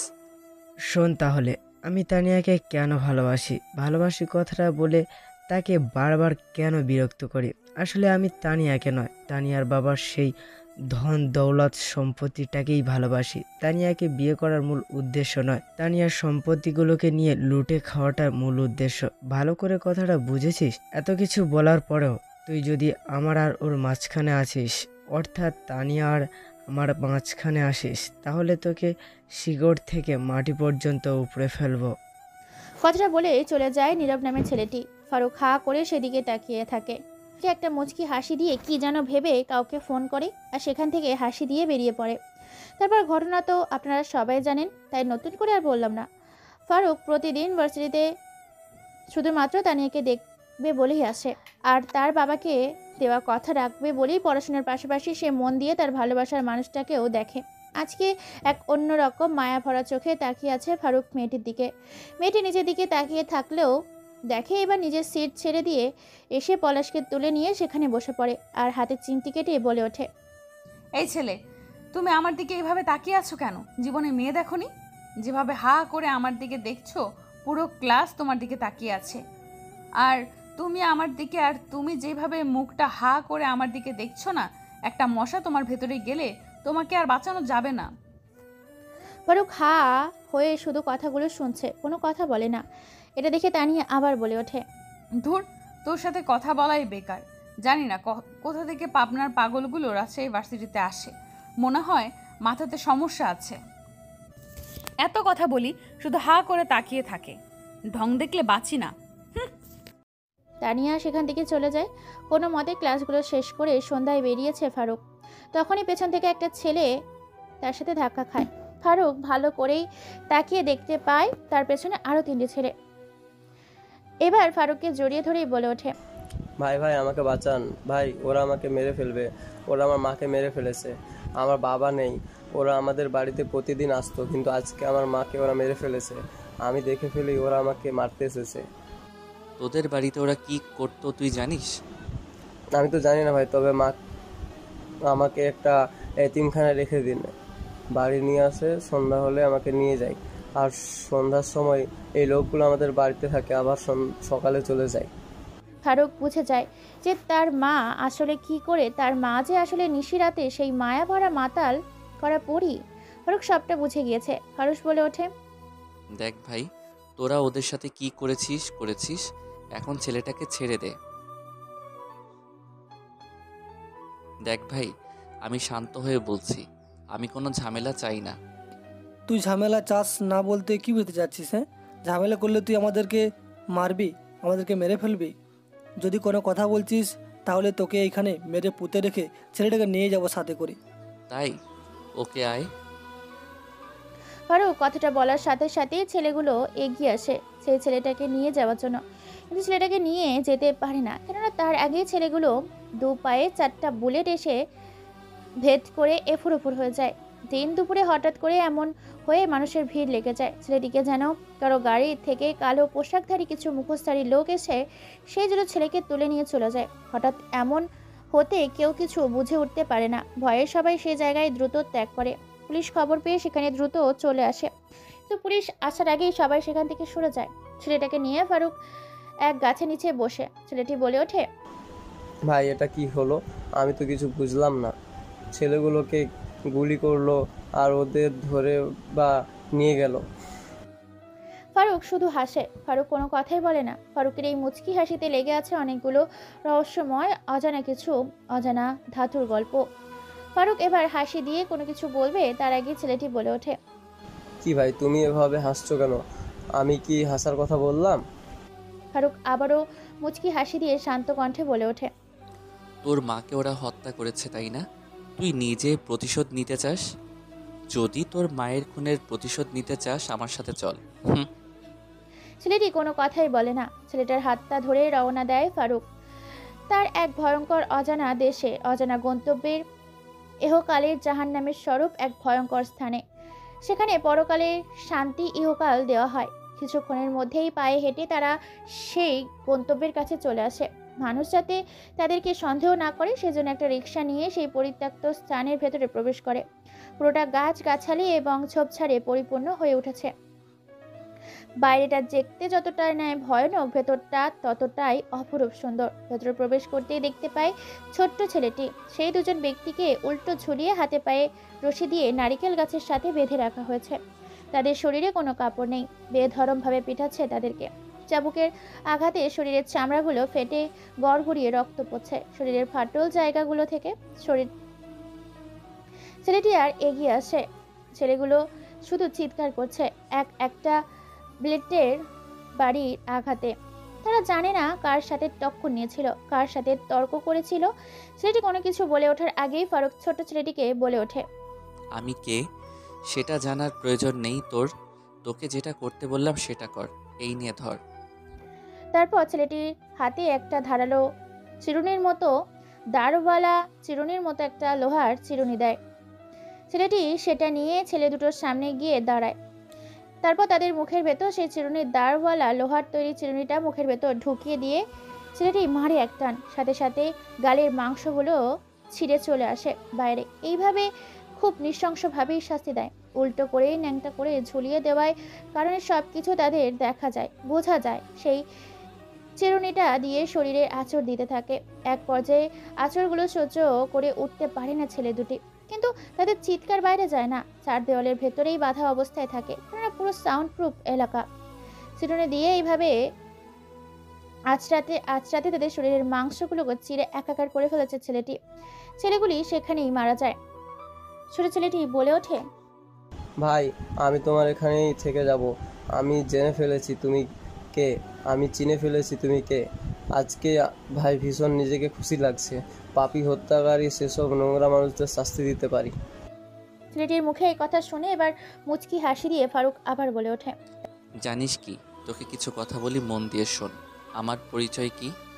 তারপর ছেলেটিকে সব পরিচয় দেয়। আপনি তো আগেই শুনেছেন, তাই নতুন করে বললাম না। ছেলেটি তার সাথেই কাজ করবে বলে তার কাছেই থেকে যায়। দেখতে দেখতে ভার্সিটিতে যাওয়ার সময় হয়ে যায়। আজকে ভার্সিটিতে নবীনবরণ উৎসব। দেখতে দেখতে এখানে 2টা বছর কেটে গেল। আজকে তাদের ভার্সিটি থেকে চলে যেতে হবে, কেননা তাদের তো লেখাপড়া কমপ্লিট হয়ে গেছে। এখন যদি কেউ করতে চায় বিসিএস, তো বিসিএস করতে পারে। আজকে তাদেরকে বিদায় নেওয়ার জন্য শহরে ও দেশের গণ্যমান্য ব্যক্তিদেরকে আমন্ত্রণ করা হয়েছে। সাথে আজকে রেজাল্ট দেওয়া হবে, তাদের এতদিনের পরিশ্রম ও সফলতার সার্টিফিকেট দেওয়া হবে। ভার্সিটিতে সবাই উপস্থিত হয়েছে। রফিক, শফিক, জাহিদ, শহীদ, সালেক, মালেক, মরিয়ম, ফাতেমা, এমনকি কলেজের টপার তানিয়া কিন্তু উপস্থিত নেই। শুধু সেখানে ফারুক। সবাই তাকে খুঁজছে কিন্তু পায় না। তানিয়া ফারুককে একের পর এক কল দিয়েই যাচ্ছে, কিন্তু ফারুক কল রিসিভ করছে না। অন্যদিকে ফারুক চেয়ারের সাথে বাঁধা অবস্থায় থাকা একটা ছেলের মুখে পানির ছিটা দেয়। সাথে সাথে ছেলেটি ঝাপসা চোখে তাকায়। ছেলেটি এক গগন কাঁপানো চিৎকার করে ওঠে, আকুতিমিকুতি করতে থাকে, কিন্তু ফারুকের কান পর্যন্ত পৌঁছায় না তার চিৎকার। ছেলেটি হাউমাউ করতে করতেই বলে ওঠে, ভাই আমি ভুল করেছি, অন্যায় করেছি, অপরাধ করেছি, তোমাদের সাথে বেইমানি করেছি, তোমাদের সাথে বিশ্বাসঘাতকতা করেছি। আমি যাকে যেখানে মারতে আসি তাকে সেখানে না মেরে আমার নিজ গন্তব্যের উদ্দেশ্যে কখনোই রওনা দেই না, বরং তার পর্বটা যেখানে খরচ চিহ্ন এঁকে দিয়ে আমি আমার নতুন কোনো গন্তব্যের উদ্দেশ্যে নতুন করে রওনা দেই, আমার অজানা পথের উদ্দেশ্যে। ফারুকের মুখে এরকম কথা শুনে ছেলেটি কাঁদতে শুরু করে। ঘেমে একাকার, ভয়ে কোনো কথা বের হয় না। আসলে ছেলেটিকে মারার উদ্দেশ্য হচ্ছে ছেলেটি তাদের বিরুদ্ধে কথা বলেছিল ফারুকের দলটা ধ্বংস করে দেওয়ার জন্য। বাইরে দেশে শত্রুদের সাথে হাত মিলিয়েছিল। খবর পেয়ে ফারুক তার দলের ছেলেগুলোকে তাকে তুলে নিয়ে এসেছে আজকে এখানে তার ইতি পর্বটা শেষ করবে বলে। ছেলেটা বলে ওঠে, ভাই ভুল হয়ে গেছে, ভুল করে ফেলেছি, এবারের মতো ছেড়ে দাও, নেক্সট টাইম থেকে আর করব না। ছেলেটি আর কোনো কথা বলার সুযোগ না দিয়ে সাইকেলের শিকগুলো নিয়ে চোখের মধ্যে ঢুকিয়ে দিয়ে পায়ের মধ্যে ঢুকিয়ে দেয়, বুকের ভেতর ঢুকিয়ে দেয়, পেটের ভেতর ঢুকিয়ে দেয়। এক কান দিয়ে শিক ঢুকিয়ে অন্য কান দিয়ে বের করে নিয়ে আসে। এত অত্যাচার সহ্য করতে না পেরে ছেলেটি শুধু চিৎকার করে এক পর্যায়ে ছেলেটির গলার মাথায় আরও বিভিন্ন জায়গায় ঢুকিয়ে দিয়ে এফোর ওফোর করে দেয়। ছেলেটি এত অত্যাচার সহ্য করতে না পেরে সামনে থাকা ছুরিটা নিয়ে নিজেই নিজের গলায় চালিয়ে দেয়। পিঙ্কি কেটে তাজা লাল রক্ত গড়গড় করে বের হতে থাকে। আরও সব কিছু ঠিক করতেই চলে যায় ভার্সিটির উদ্দেশ্যে। সেখানে গিয়ে প্রধান অতিথি উপস্থিত হয়। যে যার মতো করে ব্যস্ত ছিল, যে যার মতো করে বক্তব্য দিচ্ছে। পলাশ, তানিয়া, রফিক, শামীম, জাহিদ, জব্বার, মরিয়ম, আনিশা, তানিয়া, তাফিয়া সবাই ফারুককে ফোন দিচ্ছে। ফুল স্পিডে গাড়ি চালিয়ে চলে আসে। প্রিন্সিপাল স্যার হাতে মাইক্রোফোন নিয়ে মঞ্চে আসার জন্য অনুরোধ জানায় সাত্তার মেয়েকে। সাত্তার মিয়া মঞ্চে উপস্থিত হয়ে বলে ওঠে, সবাইকে ভালোবাসা অভিনন্দন। আশা করি সবাই ভালো আছেন। উপস্থিত সকলকে জানাই আসসালামু আলাইকুম। আমি দীর্ঘদিন ধরে এই কলেজের সাথে পরিচিত। আমি দেশের বাইরে ছিলাম বিজনেসের কাজ ছেড়ে আমি তোমাদের ভালোবাসি বলে এই ভার্সিটিতে উপস্থিত হয়েছি। এত ব্যস্ততার মধ্য দিয়ে তোমাদের আগামী প্রজন্ম এবং ভবিষ্যৎগুলি খুব সুন্দর কাটুক, ভালো থাকুক এবং ভবিষ্যৎ প্রজন্মের জন্য তোমরা নতুন কোনো কিছু করে দেশটাকে এবং দেশের মানুষগুলোকে উজ্জ্বল সবুজের শস্য শ্যামল ক্ষেতের মুখ দেখাও। আমি বেশি কিছু বলতে চাই না বা বলতে পারি না। তোমাদের জন্য ভালোবাসা ছিল, আছে, থাকবে। আমি যেমন সহযোগিতা করে এসেছি করব। তোমরা আমার জন্য দয়া করিও। এই বলে মাইক্রোফোনটা রেখে দেয় সাত্তার মিয়া।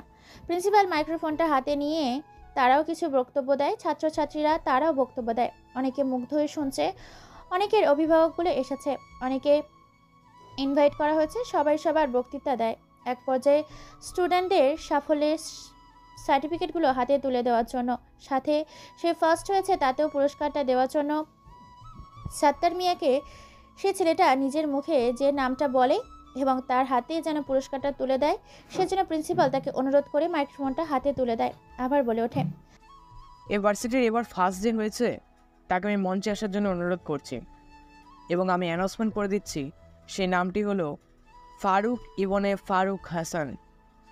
নামটা বলে এবং শুনে বেশ বিচলিত হয়ে যায় সত্তার মিয়া, কেননা এই নামটা অন্যদিকে ফারুক দৌড়ে এসে উপস্থিত হয় সেখানে শুনতে পাই তার নামটা স্টেজের দিকে না তাকিয়ে সোজা দৌড়ে স্টেজের উপরে দাঁড়িয়ে যায়।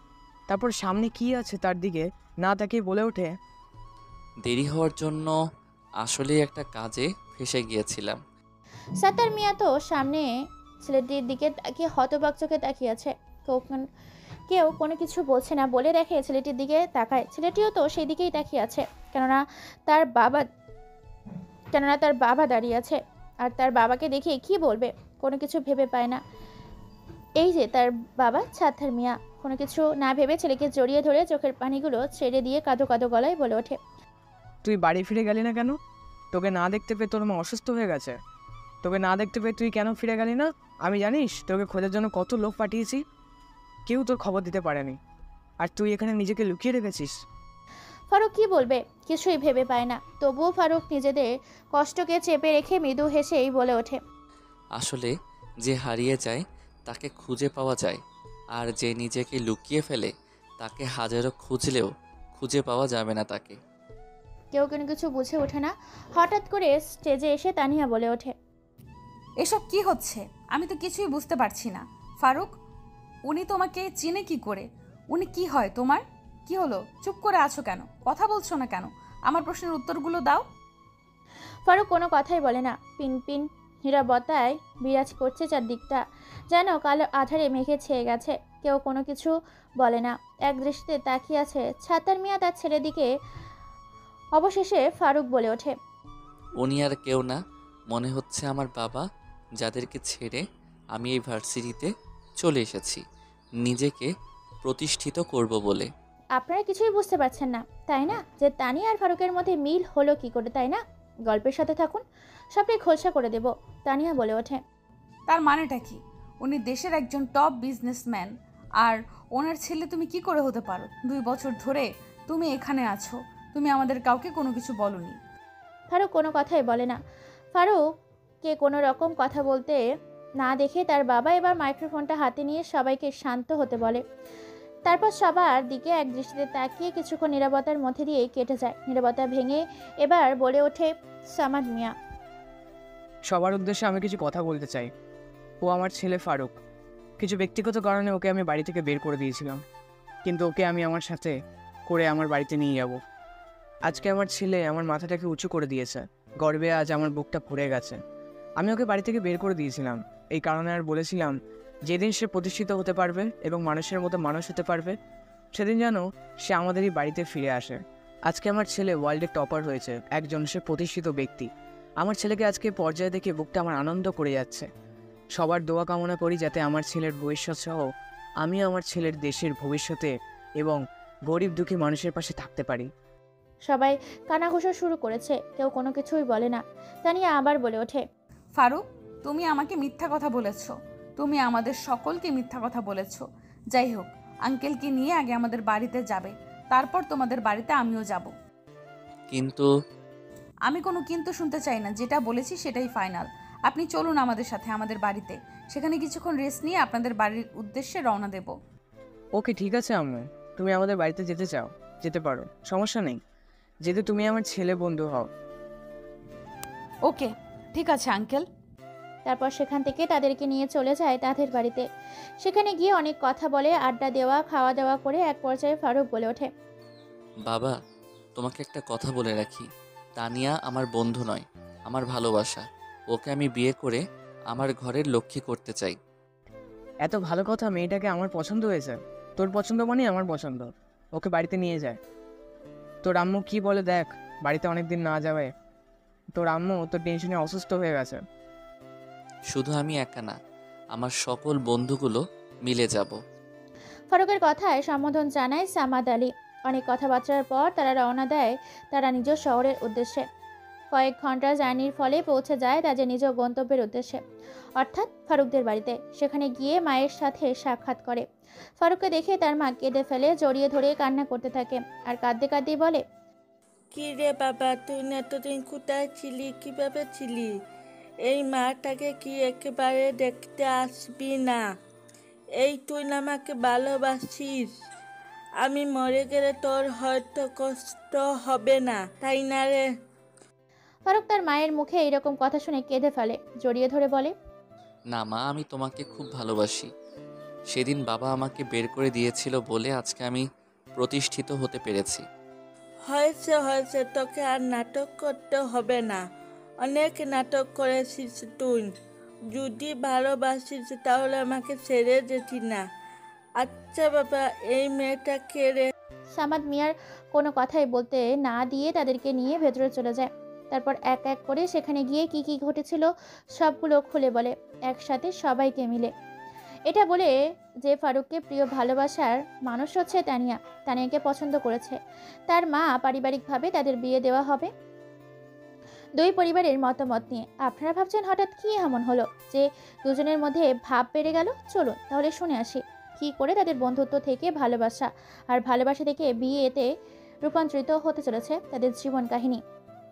দিনটা ছিল মঙ্গলবার, সময়টা ছিল সন্ধ্যা 7টার পর। রাস্তায় ভিড় থাকলেও খানিকটা শুনশানি ছিল। শপিং মলে থেকে মার্কেট করে বাসায় ফিরছিল ড্রাইভার এর গাড়ি করে দাঁড়িয়ে হঠাৎ রাস্তার কিছু বাজে বকাটে ছেলে পেলে তাকে আটকায়, বিরক্ত করে, অনেক খারাপ খারাপ কথা বলে, গায়ে হাত দেয়, মারার চেষ্টা করে। তার পাশ দিয়ে বাইক নিয়ে যাচ্ছিল ফারুক, দেখতে পায় একটা মেয়েকে অনেকে মিলে ডিস্টার্ব করছে। এটা দেখে সে সেখানে যায়া দেখতে পায় এটা আর কেউ না, তার সেই প্রিয় মানুষ। তার সেই হিরোদের স্টাইলে গিয়ে সবাইকে এক এক করে মারতে থাকে। এক পর্যায়ে কেউ একজন বাড়ি মারায় হাতটা কেটে যায়, তবে সেখানেই মেরে একাকার করে দেয়। তারপর সেখান থেকে ফোন নাম্বার নেওয়া, রাত জেগে কথা বলা, একে অপরকে সময় দেওয়া, বন্ধুত্ব তৈরি করা, বন্ধু থেকে একে অপরের প্রতি ভালো লাগা, তারপর ভালো লাগাটা তৈরি করে কাছে আসাটাকে উপেক্ষা করে এক নতুন সম্পর্কে আবার ধরে ভালোবাসাটাকে পরিপূর্ণ দেওয়ার জন্য এই বিয়ের পর্ব। পারিবারিকভাবে তাদের বিয়ের কথাবার্তা হয়ে যায়, দাওয়াত দেওয়া হয়ে গেছে, সবাই খুশি তাদের বিয়েতে। আনন্দ উৎসাহিত হয়ে যাচ্ছে চারিদিকে। লাল, নীল, হলুদ, সবুজ, বেগুনি, টিয়া, কমলা রঙের রংধনু সাজিয়ে বাড়িটাকে ফুটিয়ে তুলেছে। দেখতে দেখতে বিয়ের গাড়িগুলো রওনা দেয় পাত্রীপক্ষের বাড়িতে। বিয়ের পর্ব শেষ করে তারা বাড়িতে ফিরে বাসর ঘরে বসে আছে। তা নিয়ে ঘরের ভেতরে ঢুকে ফারুক দরজা বন্ধ করে খাটের উপর চড়ে বসে ঘুমটা সরিয়ে কপালে চুমু খায় তানিয়ার। তারপর দুজনে 2 রাকাত নফল নামাজ পড়ে নেয়। তানিয়া বলে ওঠে, যখন তোমায় বিয়ে করেছি ভালোবেসে রাখবো কাছে, সবটা উজাড় করে দেব তোমার কাছে। তোমায় ভালোবেসে যখন করেছি বিয়ে, সুখে রাখবো তোমাকে সারা জীবন আমার এই বাহু ডোরে। আবদ্ধ করে নিব নিজেকে তোমার কাছে উজাড় করে। তারপর দুজন হারিয়ে যেতে থাকে ভালোবাসার সাগরে। অর্থাৎ বিয়ের পর প্রথম বাসর রাতে স্বামী স্ত্রীর মধ্যে নিয়ে ভালোবাসা হয় আর কি। পরের দিন সকালে সবাই ডাইনিং টেবিলে খেতে বসেছে, তখন একটা চিঠি আসে। পোস্টম্যান চিঠিটা দিয়ে চলে যায়। চিঠিটা খুলে দেখতে পায় ফারুক কি এসেছে। সবাই সেটা জানতে চায়। ফারুক বলে ওঠে, সরকারের পক্ষ থেকে আমাকে চাকরির অভিনন্দন জানিয়েছে। আমাকে বাংলাদেশের র্যাব বাহিনীর প্রধান কর্মকর্তা দায়িত্ব দেওয়া হয়েছে। আমার জয়েনিং আর কিছুদিন পরে আছে। সবাই তো শুনে অনেক খুশি, সবার মুখে অনেক আনন্দ। তখন তানিয়া বলে ওঠে, চাকরি পেয়েছো ভালো কথা, কিন্তু পরিবারকে ভুলে গেলে তো হবে না। আরে না, আমি এখান থেকে চাকরি করতে পারবো পুরো ফ্যামিলিকে নিয়ে। তাই যেন হয়ে থাকে। চাকরি করতে গেলে এগিয়ে যেন পরিবারকে অবহেলার পাত্র যেন না বানিয়ে ফেলো। বেকার ছেলেটা সুখের সংসার দেখতে দেখতে বছর যায়, দিন যায়, শুধু সংসার তাদের কাটে। একদিনে দেশের সেবা করে আইনের মাধ্যমে, অন্যদিকে ঘাড় তারা গ্যাংস্টার মানুষদের তার পাওয়ারফুল দাদাভাই নামে পরিচিত সেই সুপার পাওয়ার দিয়ে শায়েস্তা করে। গল্পটা এখানে রেখে দিলাম। কেমন হয়েছে জানি না, রমজানের সারাদিন ব্যস্ত থাকার কারণে আর গল্প লিখতে পারি না বা লেখার ইচ্ছে থাকে না। একটু একটু করে গল্প লিখতে কখন যে গল্পের মধ্যে ঢুকে যাই নিজেও বুঝতে পারি না। আমি ভাবি আর এক করে ফেলি আর এক। তাই গল্প ভালো হয়ে থাকলে বাজে কমেন্ট করবেন না, বরং কীরকম গল্প লাগবে তা কমেন্ট করে জানাবেন। শুরুতে যেভাবে সাপোর্ট দিতে, এখন আশা করি সেইভাবেই সাপোর্ট দেবে। তোমাদের সাপোর্ট আমাদের প্রয়োজন। ভয়েস করতে আমাদের অনেক কষ্ট হয়, কিন্তু তোমরা গল্পগুলো শোনো না, এতে আমাদের খুব কষ্ট হয়। তোমরা আমাদের সাথে কথা বলতে চাও, অথচ আমাদের গল্প কেমন হয় সেটা তোমরা জানাও না, বা কেমন গল্প চাও সেটা আমাদের অবশ্যই জানাবে। ধন্যবাদ সবাইকে, ভালো থাকবে।